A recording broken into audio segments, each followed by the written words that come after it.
Hello, everyone, and welcome back to Off the Record with Judah and Kirk. Today, we are talking about Star Trek: The Motion Picture. Going back in time a little bit here. I had seen bits and pieces, and I basically knew the entire plot, but technically hadn't seen the full movie before. Judah was going into this pretty blind, right? I was, decently blind. I didn't exactly know everything that was going on. Yeah. It was a movie. Yeah. And we also haven't really seen the original series. Again, some bits and pieces. I maybe watched the first couple of episodes now at this point, but we have obviously been watching Strange New Worlds, and so some of these characters are familiar from that, although the modern versions of them, which are the past versions of them, are quite different. But it wasn't completely like out of the blue. Like, we didn't know anything about any of these characters. This was not uncalled for. Yeah. And quality-wise, like, I have my fair share of criticisms of it, but quality-wise, compared to most of the Star Trek things we've been watching, this is consistently higher quality than those. Yeah, and for its time as well, it was actually, like, it looks really good, visually speaking. Lots of physical models and practical effects and things like that just really looked good. And there were actually a couple of shots in there that I was mentioning while we were watching that kind of rival modern Trek CGI, AR walls, all that. Yeah. Like, it was really, really good. So massive props to the effects team, the props and department, everybody involved in making the sets, everything with that. It was great. Again, especially for the time. But maybe getting a little bit more into the movie itself and our ratings of it. Kind of open up. It's been a couple of years since Kirk was made admiral, and so hasn't been a captain on a ship for a while. He kind of has an excuse when there's this crisis that starts to happen where this massive cloud first attacks 3 Klingon ships and destroys them, like, without breaking a sweat, and then eventually as well an entire Starfleet relay station, which is no bueno. He kind of, I would venture to say that he takes advantage of the situation, Kirk does, to become captain again. So eventually they realize that this cloud is actually making its way to Earth. Like, directly, it's on the course. The path. Yeah.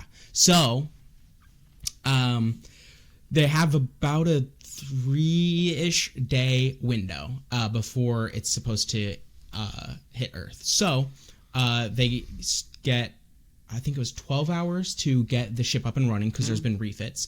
And I think at this point, because of the extensive refits, it's gone from being called the Enterprise to the Enterprise A. So that's where we start the system of ABC, etc. D, F, G.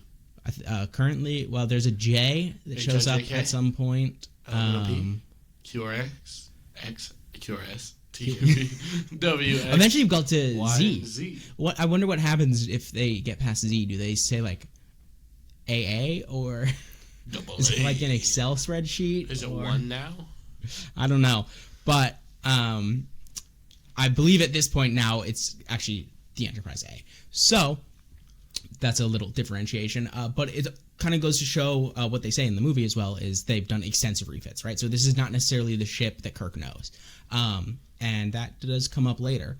But after they get the ship ready to go and out, they go and they intercept this thing. They have an argument as to whether they should, like, try to go into the cloud or just, like, not do anything. Kirk and the guy who was supposed to be the captain, whose name I don't remember. Dick. Yes, that's right. What was his actual name? They just call him Dick a lot. I know that. They did. I don't remember. Anyway. I'll find out. Hold on. Yes, you do that. I have IMDb pulled up. So, but eventually they go into the cloud. And there's, at this point especially, there's just a lot of, like, scenic moments of, we're panning over the Enterprise. We're, we're going through the cloud. Decker. Decker, yes, okay. So he objected. which... And he also likes bald women. Yes, the Delton, whose name I don't remember, who is important to the story as well. Give me just a second. We can find her, too. Yeah. I think it's Ilia. Yes. So there's a bit of tension going on with that. But Decker doesn't want to go into the cloud. I don't really see how that helps at all or, like, matters, because all of humanity that's on Earth is potentially about to be wiped out. And you're just like, yeah, but, like, what if we lose the ship? The ship doesn't matter. There's at minimum 8 billion people on Earth at this point. Probably a lot more than that by 2170, probably-ish. 2021. So, I don't understand that. But, regardless, they do go into the cloud. There's a lot of those, like, scenic moments. And at this point, they actually enter, or really they get tractored into the ship that is identified itself as Vger through what's her name again? Delta. Taking the Ilia. Ilia, yes. Making a clone of her or robotic robot, and it's Something now like that. a probe to interact with the humans. Yes. So it's very interesting. Yeah, she identifies the ship / the people on the ship. They don't really know at this point. Like that is the ship itself. Carbon beings. Well, no. The Vger identifies Vger as Vger. As Vger. Yeah. And that's kind of where much of the story actually starts to pick up. Judah? Yes. So we get a whole bunch of shenanigans going on. We get Spock out in space trying to contact this thing. We get little jetpack suit. Yeah, little jetpack suit. Which was was so cool. cute in his little jetpack suit. We get like a resolution to kind of Kirk and Decker in this series, because they've been at. Decker was the captain of Enterprise A, and then Kirk shows up. He's like, "It's a situation, so I'm needed," and kind of demotes him. Yeah. And they're at conflict throughout the movie, and then we kind of get a resolution to that. They come to a bit of an understanding. Period. Yeah. And then we kind of just realize, oh no, they showed up at Earth. What are we gonna do now? Yeah. It wants to contact its creator. And it sends out a bunch of probes, which multiply from 3 to 5 to 15 to innumerable, I think. There's a lot of probes. Yeah. And those are going to destroy the Earth as well. Because they don't have contact with its creator, and we find out that they're putting out communications on radio waves, which are not in use at this point in time on Earth. And so they're like, what is its creator? Who is its creator? Yeah. What's this going on? So they get to like see Vger. Yes. They make it to. They kind of manipulate in a way, saying like, oh, well, we actually do know who your creator is, and we can give you this information, but you have to not kill everyone on Earth. And when that kind of doesn't work, they're like, okay, but I can only tell you this information in person to Vger. So I can't tell some lackey. I have to tell Vger. Yeah, so then they go up and they actually see Vger. And it's Voyager 6? Yes. The probe sent out in it's probably the 60s. I don't quite remember. Yeah. That they say in the movie was sucked into a black hole. And in the machine world. Yes, well, in the Star Trek canon, all humanity knew up to this point was that Voyager 6 was sucked into a black hole. Then what we learn is that it was more of a wormhole, and it went to some machine planet, and the machine people on the machine planet fixed this machine up, Vger, and sent it back on its space, way. Yeah, and that was the other side of the galaxy as well. So roughly like Delta Quadrant-ish, and it's just been slowly making its way back since then. And so we get kind of like the conflict is it wants to join with its creator. It can't really contact its creator. Kirk is trying to explain, like, we created you, like NASA, and so on and so forth. And then Dexter comes up with the thing of, like, well, I'll just join with it. This is my purpose. I want to be with it anyway. Because he has a thing for Ilia, who is now the clone robotic probe of Vger. And so I don't understand how technologically he did what he did, but they kind of just like merge. Yeah, he because it was also made a point of like the machine isn't going to be able to understand like emotions and yeah. human things. I think emotion was kind of the main thing. Throughout the film, Spock goes through this arc of, I was trying to lose all of my emotions. With colon R at the beginning. Yeah. And then he sees this thing, which is pure, what he describes as pure logic. Mm-hmm. And he's like... Because it's a machine. maybe this ain't all the way it, Chief. Like, maybe this is not what I want to do. So that's kind of the arc that Spock goes on. But it gives birth, because they merge together in like a Super Saiyan kind of weird way, it gives birth to a new being that we don't see, but they talk about when they get back. Like a hybrid of humanity, Delton as well as machine. Yes. And that's kind of the movie. And then they fly off into space. And that was 2.5 hours, which we summarized very well and in detail in 12 minutes. It could have been, I said during the watching, I said this could have been an email. It could have been a really good episode of a show, like a 40, 50, maybe 60 minute. I think much of our problem with the runtime is because this was like a director's cut or something like that. Watched, yes. On Paramount, like whatever the standard version on Paramount is, I believe just includes at least 30 minutes of just panoramic shots of the ship and the weird nebula thing and Vger and Earth and all these different, and space, and like it's good.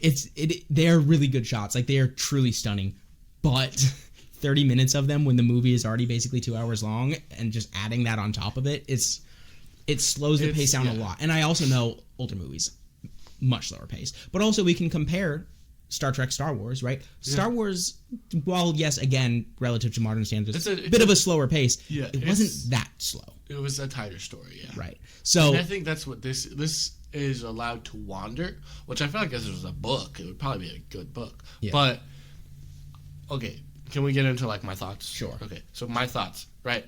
I think quality-wise, this is excellently acted, and for the time has great effects and visuals. Now, story-wise, I think they built off of the same kind of story structure I expect to see when we get into like the original series. But those are like 40-minute episodes, right? Yeah. So the like length of time to explore in this one story, it feels too long. It feels like when you overstay your welcome, or like you're staring too long at someone and it makes them uncomfortable. Like it's that kind of feeling. Like it's not bad. It's quality. Objectively, it's more quality than a lot of the stuff we've been watching. Yeah. It just overstays its welcome. And then there are characters that are like just for this episode that are like kind of red shirts that die, like Dexter and Ilia, and then just like I wasn't gonna get invested in you. You're not showing up again. So the writing tropes. But interpersonal conflict, like the thing between Kirk and Dexter, is good. The arc that Spock goes on is good. And then these characters are just well formulated at this point in time. You know, they've been through an entire TV show, and they're now on the silver screen for movies. So it's well acted, but it does, in my opinion, overstay its welcome. Yeah, I think some of that could have been fixed as well with like, instead of what we got with, okay, we basically start out the movie, we're on this relay station, they're getting visuals from this cloud thing that is slowly killing off these Klingon ships, and then it's like, oh, that's not good, and then we immediately jump to, okay, Kirk is taking over command, and then they get a call from that relay station as it's being destroyed, and then it's like, okay, let's go out and meet this thing, let's go out and meet this cloud. It's like, it's a good build-up. And it did get me invested, but it could have been more, and it could have lasted a little bit longer, because then once we got that build-up, that was like 10, 15 maybe minutes of build-up. Then we're immediately into, okay, now we're going to go and we're going to try to intercept this thing. And then we get another 30 minutes of us trying to get to it. 30, even 45 minutes of us just, let's get to this cloud. Yes. And then get in this cloud. And nothing's really happening in that. It could have been 30, 45 minutes of buildup. Like, more things are getting destroyed. We could have, you could have put it on a course where it was actually going through a different planet that was, like, maybe just recently settled by humans. And so there's not many people on the planet. But Mars is doing. But, like, in another system, right? Because the the cloud Vger is going at warp speed, right? So it could have gone to a different system that just happened to be in the way, and it could have done the same thing there where it destroyed the planet, it killed everybody on it, right? And then that could have been like, oh, and it's coming directly towards Earth, right? So things like that could have been really interesting to have more buildup, but instead we get 10, 15 minutes of buildup and then 30, 45 minutes of, okay, now we're just going to slowly get over there. Yeah, we are missing physical, like there is good philosophical and emotional and interpersonal conflict in this. We're missing physical, like when the probes show up, I'm like, why don't we get a couple, like it'd probably be expensive at the time, but why don't we get a couple shots of Starfleet trying to like shoot them down with ships and things like that. Yeah. And they like have a field or something, like something that's action. Yeah. Like we have a lot of, again, it's well acted, but there's no action. Yeah. And so that it kind of feels like a slog. Yeah. Not because it's bad, because it's long and because there's no, like, the pacing is slow. But to be fair, this is the first Star Trek movie. Yeah. So it's not like they exactly had the pacing all down. Like, the only experience they would have with Star Trek stories is, TV. Okay, let's wrap it up in 40 minutes, maybe do a 2-parter, but still, you got to get an arc in each episode with a 2 and a 3-parter. So you got to wrap some things up within those 40 minutes. But now we're just going to not do that, and it's 2.5 hours, right? Or, so when you take that, like, literally, they would have written it as a 40-minute and then just stretched out. Like, it really seems like that's just what happened. Okay, we've got 40 minutes, stretch it. Put a bunch of shots of the ship just flying and stars and Earth and whatever else. It's like, they're good. They are really good. Genuinely so good. But it's too little butter across too much bread. Yeah. So I guess we'll see. We are definitely going to continue going through the following movies. And we're excited. We'll see though what happens with that. Like, we'll see, will they continue this? Oh, it's 40 minutes, so it's stretch. Or, like, is it going to get better? I think it's probably going to get better. Again, it's first movie. Because, again, get used to making movies. Yeah. I want to get into your Borg theory. Yes. Kirk has a Borg theory related to this movie. Before that, we're over halfway through this video at this point. But if you haven't yet, scroll down, hit the subscribe button, hit the like button. Leave your thoughts on Star Trek The Motion Picture. If you've seen it, if you've not, what you've heard about it. Anything Star Trek related. What do you think about what we've said? Yeah, what do you think about what we've said? Just follow us on Instagram. I think it's off the record _JK. Yeah. All of the things. And we got a whole bunch of stuff coming your way every week. And if you would do your diligence and watch us, if you like us, then do so. I would appreciate it. Yeah. That being said, Borg theory, Kirk. Yes. So, it's not my theory. It's a theory that people have had for a while now. But basically, it says, okay, Vger we know from canon, Vger is across the galaxy. It's not like universe or anything like that. To the other side of the galaxy, which is roughly Gamma Delta Quadrant, right? Yeah. If you didn't know, Earth is basically the dividing line between Alpha and Beta Quadrant. So the dividing line between Gamma and Delta would be, technically speaking, the other side of the galaxy. But roughly in that area. We know that it landed on a machine planet, and we know that it doesn't exactly have an affinity for organics at this point. Yes. Till the end of the movie, I suppose. But later on in the canon, then, we get Voyager. They go to the other side of the galaxy, in the Delta Quadrant. They encounter the Borg, and they're a machine species, right? They do assimilate organics, but they are primarily like this machine species thing, right? We know that in the Delta Quadrant, in terms of core territory, they're not that large. Yeah. They're still kind of expanding, right? They're just having some interactions with all these various species that we meet along the way in Voyager. Yes, they do have their transwarp hubs that they're able to get all the way across the galaxy, and then we learn in like TNG, right, that they're able to get into the Alpha and Beta quadrants as well, and that's interfering with like the neutral zone, Romulan Federation neutral zone, like they're able to get to those areas. So yes, they're kind of spread through the galaxy, but in terms of core area, it's actually pretty limited. It kind of seems like they're just starting to expand. Yes. And then we also know it's been about 300 years since Vger was transported, right? So that could give enough time for these machine people to only just now be starting to expand more and assimilate in the Delta Quadrant. So the theory is that this machine world was the early Borg world, and that the machines that helped Vger were kind of the precursor Borg. Maybe not actually with any organic at this point, but then as they get out of their planet, they're like, oh, we could take some of that stuff. Some of that stuff is good, and assimilate as they do. But then gives them just enough time where they're only starting to buy, it's like 100 or so year difference between the original series and TNG. And so give them enough time between that to now it's 400 years, and the Borg are actually expanding more into alpha beta quadrants again, getting more core territory in the Delta Quadrant. There may be some slight things that don't quite line up in the lore at this point.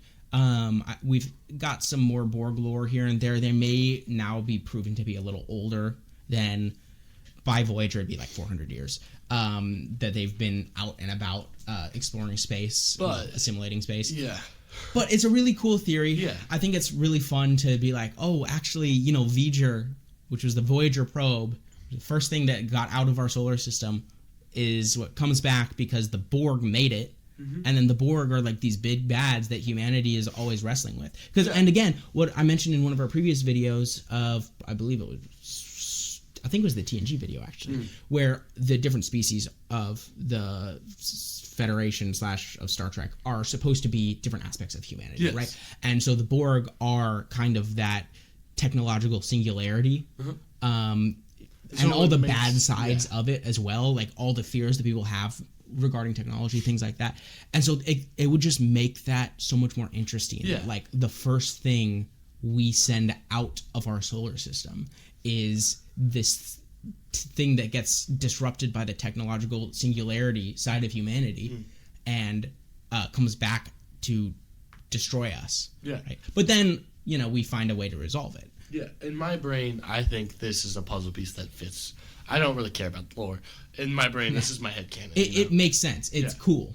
Yes. Yeah. So, that's our A theory. It's not our theory. Yeah. It's a theory. It's a theory we do believe in. Yes, we posit it. Yes. But with that being said... Hold on, though. Hold on. Give me a rating out of 10. Okay. So there's like a sliding scale of Star Trek rating. That is getting, the more I've experienced, I think I have different. We're gonna, at the end of this year, like we did last year with the comic recap. Yeah, we're gonna do a Star Trek recap. But with like when they changed warp systems, with that in mind, I think this is a solid like 7.5. I think this is just below the best episodes of Next Generation I've seen. Yeah. And above everything else. Pretty much. Everything else, I think, ranges between 5 to like 7. And this is just above that. Yeah. You know what I mean? I am definitely giving this more of the benefit of the doubt. I would put it 8.5. I understand where your 7.5 is coming from. Yes. It makes sense. Yes. But it's not... I just feel like that's a little low. This is the first movie. Yeah. This is the first time they're moving to the big screen, etc., etc. So I'm giving it a slight bump from that, but it's good regardless of our exact number. We both think that this is good. You guys should definitely go watch it. It is quality.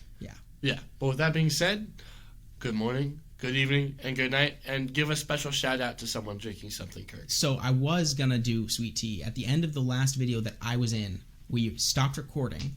And I looked at Judah and I said, I'm going to do sweet tea next time. And then as I'm editing your Comic Stack 7, which you all should go watch, you stole sweet tea. Oh, I got to pick a different beverage today. Coke Zero. Bye. Bye-bye. God bless.